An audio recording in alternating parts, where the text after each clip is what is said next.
Some memories never leave. They replay. The sound, the scent, the silence after loss. Psychologists have studied this for decades. In 1977, Dr. Richard Bandler and John Grinder, the founders of neurolinguistic programming, discovered that emotions and memories are stored in the mind like coded movies. And when you change how that movie plays, you change how it feels.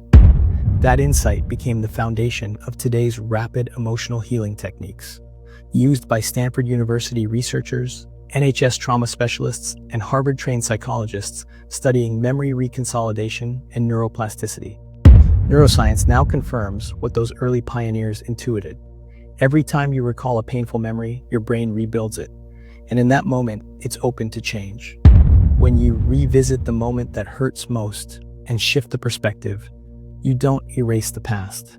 You rewrite your relationship with it. That's the essence of emotional restoration, used by coaches, clinicians, and trauma experts worldwide.